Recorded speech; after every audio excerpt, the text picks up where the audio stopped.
On February 2nd, 2025, the 67th Grammys delivered quite a few unforeseen surprises. Not only did Kendrick Lamar pull off a surprise win in Record and Song of the Year for Not Like Us, but Chappell Roan also edged out Doechii and Sabrina Carpenter for Best New Artist. And Beyoncé achieved a once-in-a-generation upset for Album of the Year. Cowboy Carter. Beyoncé.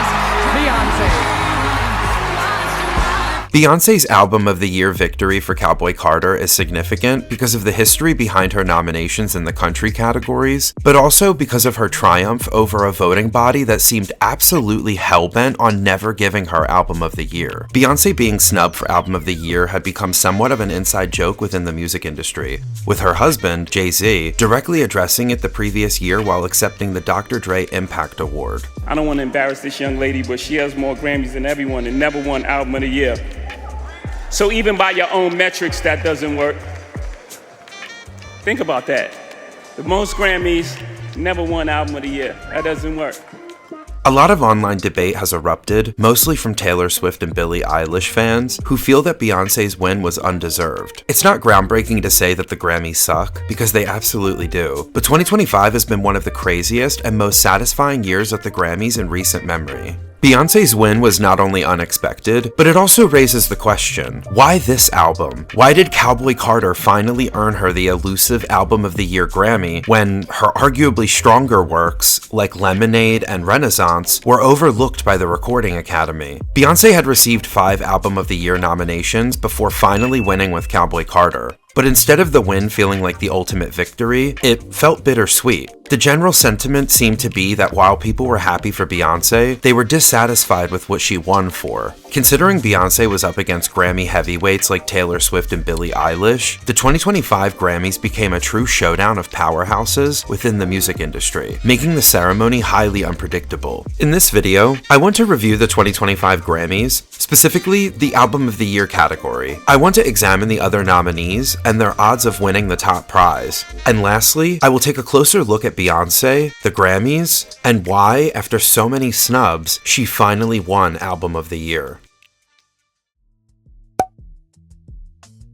First up among the 2025 Album of the Year nominees was André 3000 for his debut solo album New Blue Sun. A hip-hop icon and one half of the legendary duo Outkast, André 3000 already has 9 Grammys under his belt. Outkast won the Album of the Year Grammy in 2004 for the Speakerboxxed / The Love Below, becoming only the second hip-hop album to receive the award. In November 2023, André 3000 released his debut solo album New Blue Sun after a 17-year hiatus from music. The album received a positive critical reception, earning a 77 out of 100 on Metacritic. In addition to his Album of the Year nomination, André 3000 received 2 other nominations for Best Alternative Jazz Album and Best Instrumental Composition, but ultimately walked away with 0 awards at the end of the night. Many people considered this album to be the kind of jazzy, slow, and soulful Grammy bait that gets rewarded every couple of years. The Album of the Year nomination felt more like a "welcome back to the club, André" kind of deal.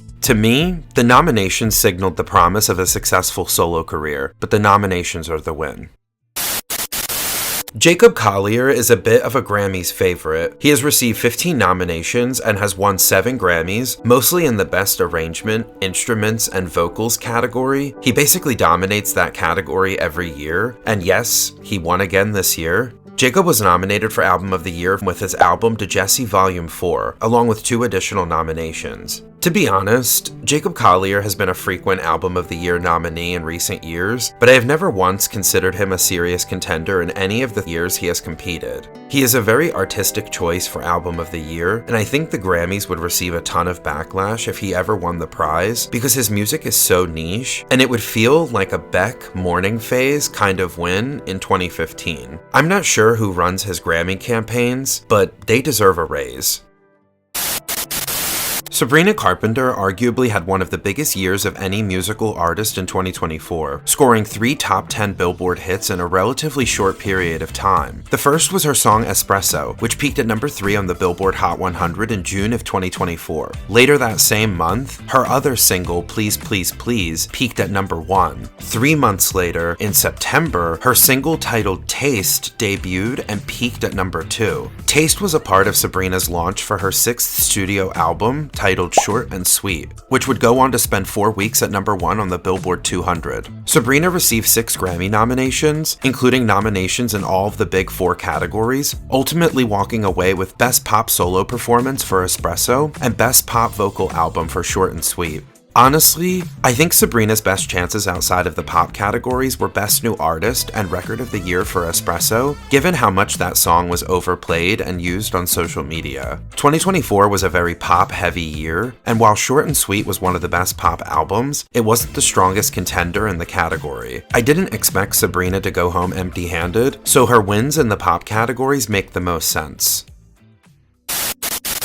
Taylor Swift's 11th studio album, The Tortured Poets Department, was released in April of 2024 and spent 17 weeks at number 1 on the Billboard 200 chart. The Tortured Poets Department marked Taylor's 7th Album of the Year nomination, making her the first woman to achieve this milestone. In addition to Album of the Year, Taylor was nominated for Record of the Year, Song of the Year, Best Music Video, Best Pop Vocal Album, and Best Pop Duo/Group Performance. I don't want to dwell on this too much, but I never considered Taylor a serious contender for this category. She didn't deserve her 4th Album of the Year win in 2024 for Midnight's over SZA's SOS, so I knew the fallout from that decision would prevent her from winning again this year. I didn't expect her to lose all of her nominations, but she did. The Tortured Poets Department is far from Taylor's best album, nowhere near it. She has been over-rewarded by the Grammys, and to avoid audience fatigue, there need to be years where Taylor doesn't win anything. There have already been multiple years where she has won in categories where she wasn't the consensus or most popular choice. And at this point, Taylor releases albums like Apple releases iPhones, and so her occasionally going home empty-handed at the Grammys seems fair to me. Chappell Roan to me had the biggest year of 2024. In 2024 alone, Chappell Roan experienced a meteoric rise in her music career, marked by several significant milestones. On September 22, 2023, Chappell released her debut album, The Rise and Fall of a Midwest Princess, which garnered critical acclaim and was featured in various Best Albums of 2023 lists. From February to April of 2024, Chappell was an opening act for Olivia Rodrigo's Guts World Tour across the United States and Canada. In February, she also made her late-night debut on The Late Show with Stephen Colbert. In March, she performed an NPR Tiny Desk concert. In April, she released her breakthrough single, Good Luck Babe, which quickly gained traction online. She performed at Coachella in April, at Governor's Ball Music Festival in June, and at Lollapalooza in August, all of which drew in record-breaking crowds. She won Best New Artist and performed at the MTV VMAs in September, wrapping up her 2024 as the musical guest on SNL in November. Chappell was nominated for 6 Grammys, including all of the big 4 categories, and the same pop category nominations as Sabrina. Chappell to me was the breakout star and was always walking away with Best New Artist. She reminds me so much of Cyndi Lauper. In 1985, Cyndi Lauper was up for the same awards as Chappell Roan, but she only walked away with Best New Artist. Chappell's chances of winning Album of the Year were slim. She was maybe 3rd or 4th in the category at the absolute best odds. Considering this is her first album, the nomination is the win. My personal pick for Album of the Year was Charli XCX's album Brat. Easily one of the most culturally influential and poignant albums of 2024. Released in June, Brat is the 6th studio album from Charli XCX, and is by far her most critically acclaimed album to date. In fact, Brat is the highest rated album in the Album of the Year category. Brat was a cultural juggernaut, leading to an event dubbed as Brat Summer, with Brat Green becoming a symbol for being oneself without concern for any judgment, specifically appealing to marginalized communities. The album even influenced Kamala Harris's 2024 presidential campaign for the United States. Charli was a previous 2-time Grammy nominee for Pop Duo and Record of the Year for Fancy with Iggy Azalea. But Brat is the first album by Charli XCX that brought her solo Grammy nominations. Charli received 8 nominations at the Grammys, including Record, Song, Pop Duo, Pop Solo, and Music Video for 360. Ultimately, Charli walked away with 3 Grammys for Recording Package, Dance Electronic Album, and Dance Recording for Von Dutch. I am happy Charli is finally a Grammy winner, although I am sad that this really feels like Charli's best work to date. Her discography shows such a beautiful evolution within pop and dance and electronic music, and I wish she was honored in a bigger way for it. To me, Brat was either runner-up or 3rd place for Album of the Year. I understand why Brat lost, as it is too edgy and cool for the Grammys, but I think Brat will hold up over time to where history will prove it was the rightful winner. Charli may have lost, but the impact of Brat will remain. Released in May of 2024, Billie Eilish's 3rd studio album, titled Hit Me Hard and Soft, marked a pivotal evolution in her musical journey. The album showcased Billie exploring themes of love, self-discovery, and vulnerability. Her song Birds of a Feather became a massive hit, highlighting her nuanced and introspective songwriting. Hit Me Hard and Soft achieved remarkable commercial milestones. It earned the biggest US sales week of Billie Eilish's career, and by December 2024, had surpassed 5 billion streams on Spotify, making it her fastest album to reach this milestone. Critics praised the album, and its exploration of personal and societal themes resonated with a broad audience, contributing to its widespread acclaim and discussion in 2024. Billie received 7 Grammy nominations in 2025, including Record of the Year, Song of the Year, and Best Pop Solo Performance for Birds of a Feather. Honestly, I thought Billie was going to win Song of the Year and Album of the Year, but ultimately, she walked away empty-handed.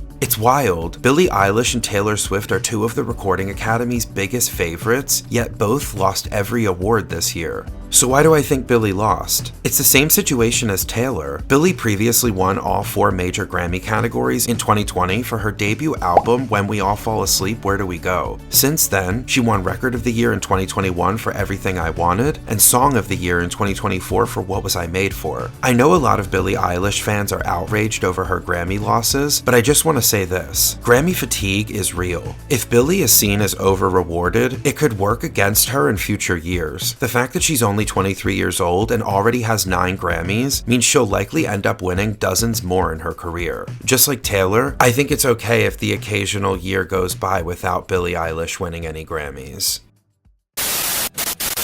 So then we have our eventual winner, Beyoncé's 8th studio album titled Cowboy Carter. Debuting at number 1 on the Billboard 200 in April of 2024, Cowboy Carter is Beyoncé's 5th Album of the Year nomination, directly coming off of her 4 shocking Album of the Year losses, particularly in 2015 and 2023. Answering the question of whether or not Beyoncé deserved Album of the Year for Cowboy Carter is extremely difficult to answer, and here's why. Answer the following rhetorical question for me. Do you think Leonardo DiCaprio is a good actor? Do you think that Leonardo DiCaprio, in his illustrious career, deserved at least 1 Academy Award to his name? If you've answered yes, then congratulations, you have just validated Beyoncé's Album of the Year win. Leonardo DiCaprio infamously won his Oscar for The Revenant in 2015, despite many believing he should have won the year before for The Wolf of Wall Street. Many saw Leo's Oscar as a career award, since he had been quote-unquote snubbed several times. Beyoncé's win for Cowboy Carter is the exact same narrative. Beyoncé had by 2025 been the most snubbed artist at the Grammys in the top 4 major categories.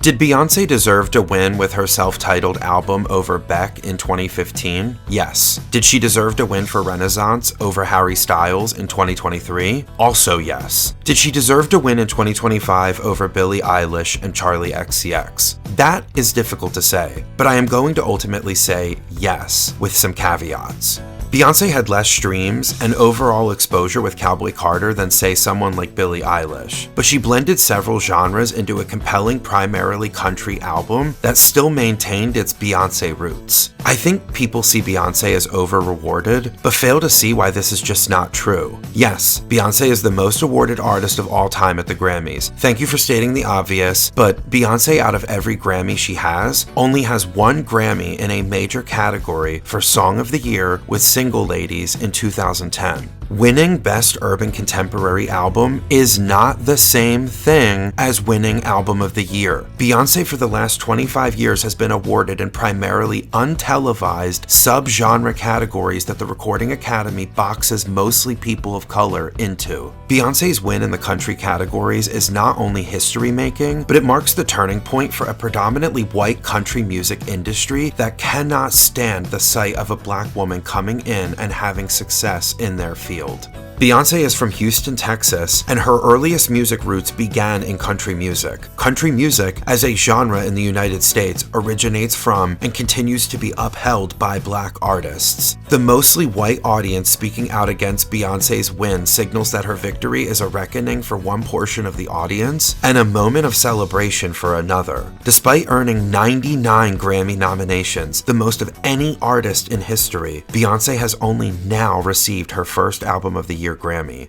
And I'll be frank, sometimes there are wins at award shows that are not meant for everyone to understand. Beyoncé is only the fourth black woman to win Album of the Year and the first black woman to do so in the 21st century. That is an enormous accomplishment, and people can criticize it all they want on social media, but they will never take that away from her. You don't have to be black to understand why Beyoncé's Album of the Year win is a huge cultural moment in the United States. It wasn't just black people rooting for her to win. And even if it hypothetically was, why would that matter? No one says a thing when Harry Styles won Album of the Year for an inferior album against Beyoncé because of a historic Madison Square Garden run. Or when Taylor Swift won Album of the Year for an inferior album against SZA, but because of the Eras Tour, won the top prize. And both artists have a primarily white audience as well. But when Beyoncé makes history in the country genres, her accomplishments are discounted or disregarded. It's just a little ironic. We like to see the artists we love be rewarded, but how many times do people of color have to sit on the sidelines and watch another white artist take home the major awards? How many times does Beyoncé have to be overlooked before her win is considered justified? Whether or not you like Beyoncé, you can't deny her power as an artist and a formative figure in pop culture, now spanning multiple genres of music and multiple decades. Many artists would have given up in the music industry by this point in their careers, and I think it's astounding that Beyoncé keeps going, keeps experimenting, and keeps getting better with each album. Would I have personally chosen Cowboy Carter to win? No, I wouldn't have. But I accept that Beyoncé won, I realize how significant this moment is, and I understand that the win doesn't have to be for me.